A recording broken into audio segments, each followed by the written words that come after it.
we are chemical engineers by training, and we decided to build a new membrane for the textile outdoor industry in a more sustainable and a more respectful way for the environment.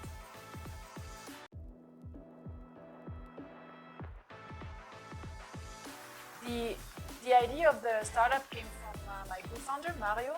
It was his PhD at ETH Zurich. And so he discussed with his professor back in the days that there is this need of a membrane without the use of PTFE, which is a polymer that is not that great for the environment, and to develop a membrane that could show as high performance as PTFE without using those toxic chemicals. And so based on this, he started his master thesis, his PhD, and then when I finished my PhD, I joined him, and we decided to go for this adventure and going into market with this new membrane.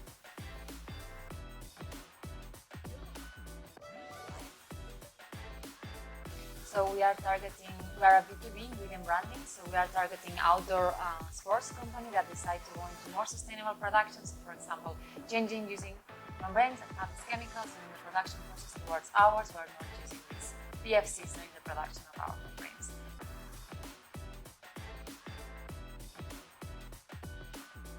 I think that someone that created a startup and says that there were no challenges is lying. Of course, we had challenges, and I think the first was indeed to find the supply chain too, because we were working in the lab, and in the lab it was perfect, it was nice, it worked very well. And from this day on, we started asking production partners to try with us to maybe change a little bit the machine and their ways and not do what they're used to do. And that was, I think, the first challenge, like to convince people to work with us at this point on the production side. And then the next challenge was for sure, from one day to the other, you are suddenly a boss of a company, and so you also start to have employees, and that's changing. You need to, suddenly you're a manager. So you have to learn how to manage people, how to make them happy, how to challenge them. I guess that was also somehow a challenge for both of us. And now the challenge is always to find good people to work with us. And also now we are just entering a new fundraising, and I guess finding investors is always and will probably always remain a challenge.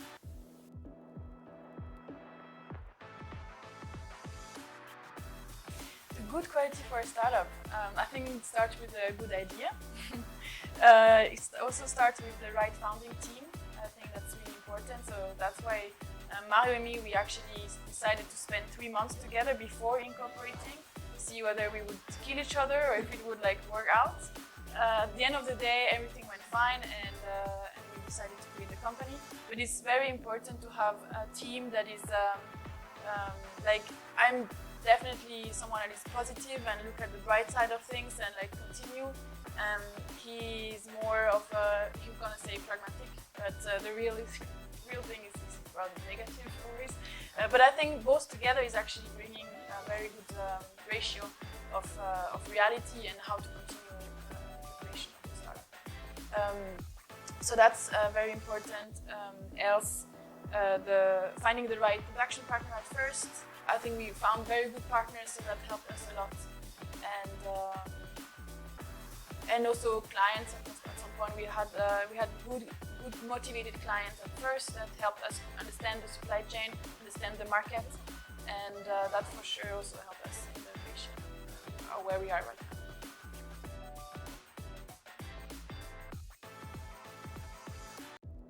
Honestly, I think that all the errors that we've made brought us further. So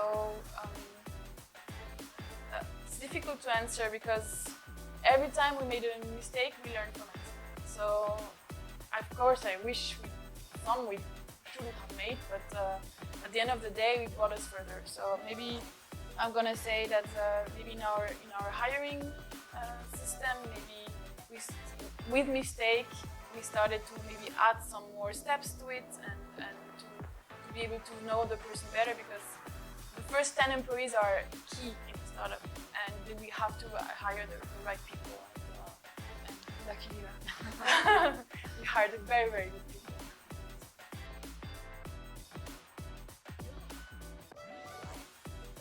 I think that there's not something that we would like to change. It's a bit learning on daily basis. Yeah. So I think that everything that we have learned before, good or bad, has bring us where we are here today. So I think I would not change anything, to be honest.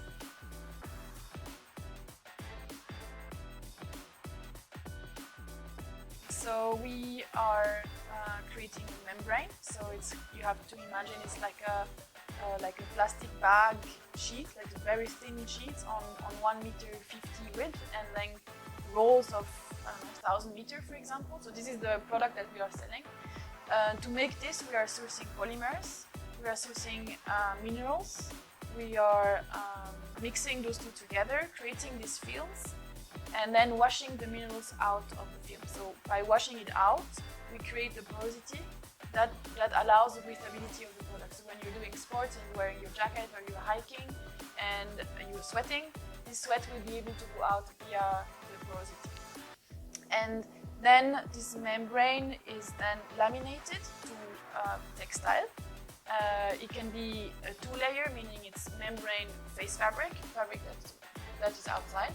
It could also be backer, which will touch your skin if you want, then membrane, then face fabric, so it's called a three-layer.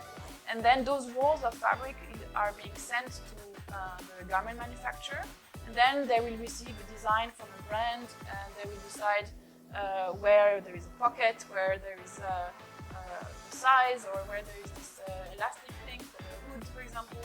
And then the garments are going to be created there and then shipped back to the facility of the brand, and then shipped again to all the retailers. So this is kind of the whole process.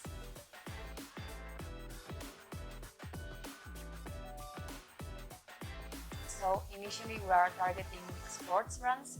At the end we want to do communication as well with them, so we want our branding to be visible in the garments where our membrane is being used. So being able to work with these brands, it also helps us to be more visible, to be known towards the final customer, the final people wearing the jackets with our membranes.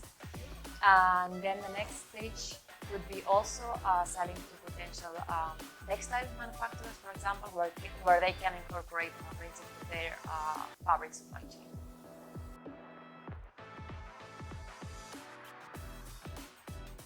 So Dimpora does have actually several patents. One is granted, two are being nationalized or already nationalized.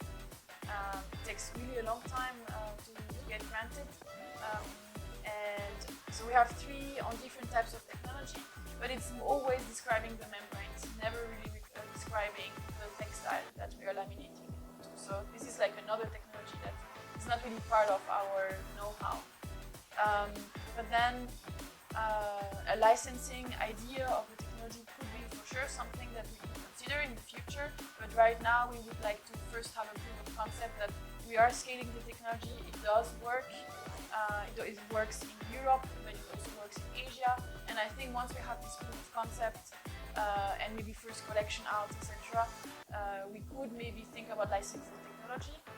As Laura said, we want to be a consumer-facing brand, so this licensing will always require having our name on it. So we don't want to be a white label.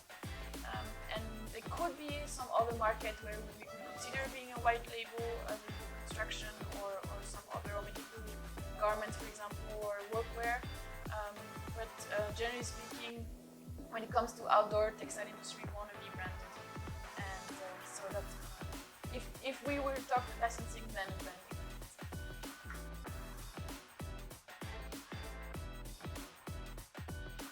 Yeah, I mean, at the end, what we would like to, as mentioned, we want to be a consumer-facing brand.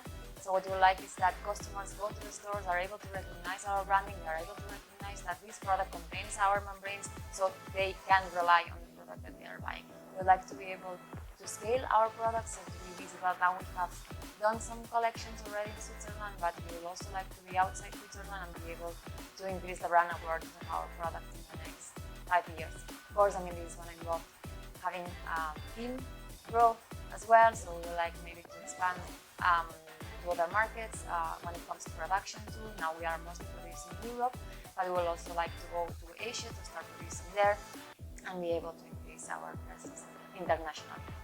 So maybe more on the technical side, like what we are aiming for in terms of our product. The next product should always have an improvement in their sustainability. You know, like design for sustainability is a process, so it's a journey. It's not, you don't have the perfect product right now. But you always need to be aware of new things happening, a new polymer coming in, new processes that maybe requires less water, less electricity, you know, this type of things, and we need to be open to be able to incorporate those new things inside our product chain. So that's our new vision for new products. If we were releasing a new product, it needs to have some edge towards sustainability.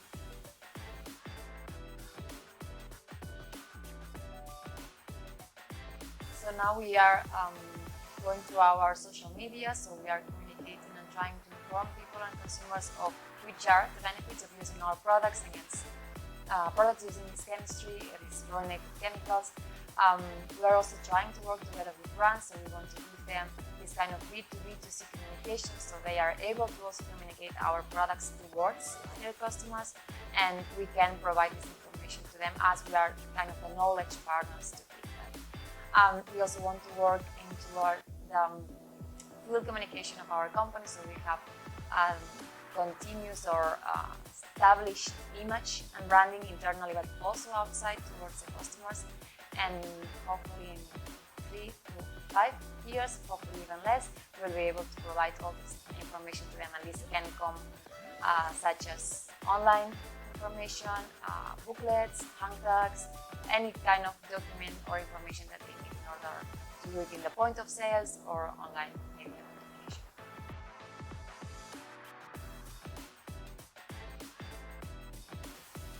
Of course, the technology allows us to be in the market that we are in now, but it would also be useful for other types of markets, such as the construction industry, like the insulation inside houses, or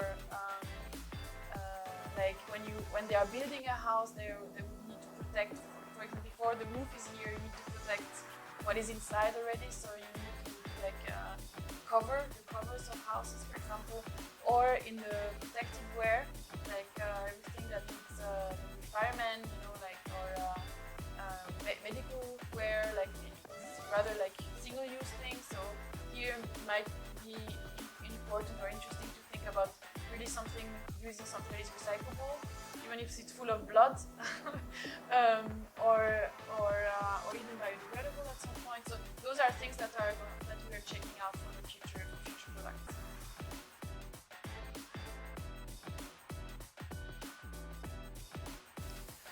Yes, I have tons of advice for people that want to build their own startup. I think the first is the realization that it's something that it's difficult, but you need to give it all. I don't think that we having this as a side thing on weekends or evening. You need to be fully there. It's not easy. I'm not saying financially it's not easy for sure, but apply for all those prices. Apply for industries. It's helping a lot, young startups, for example.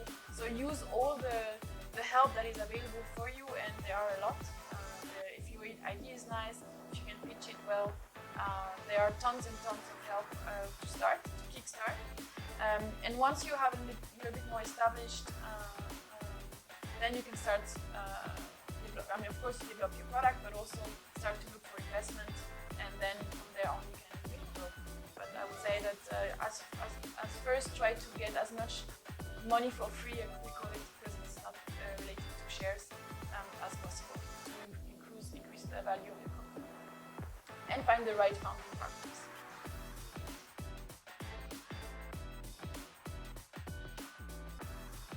If we win the prize, I think the money will be used for sure. I think it will be used mostly production. Now it's where we are right now. We are scaling our production. We have moved from lab first, then we have already done some trials, and I think that now the next step is really going to scale. And for this, we need to start doing trials that probably they don't have a customer behind them, so that we need to finance them on our own so that they work well, and then we'll be able to sell. So I think that this is going to be the first stage.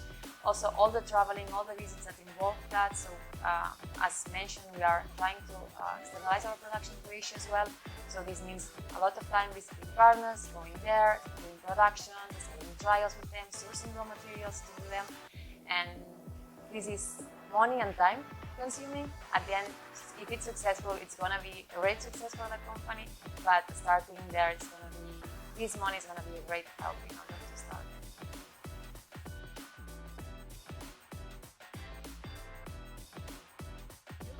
The difference is really, as you said, in the structure of the membrane, and those non-porous, they're called hydrophobic membranes because they are copolymerizing two polymers. One is hydrophobic, one is hydrophilic, and the hydrophilic polymers part is creating like pathways in the solid layer, so non-porous still, to diffuse the sweat, but it's like a solid diffusion, so it takes time, and also it's both ways. So you have to imagine that if you are on the pouring rain for many hours, at some point the water will also start diffusing inside.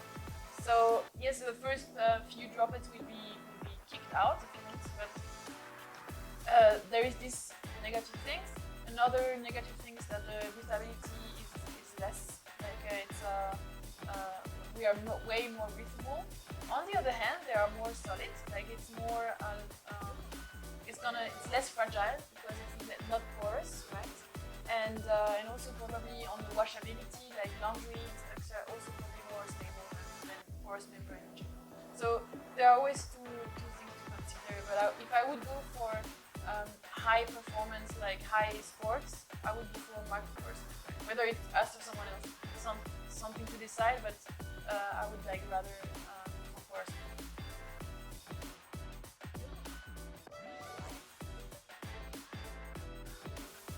I think that we are trying to make a big change in the world.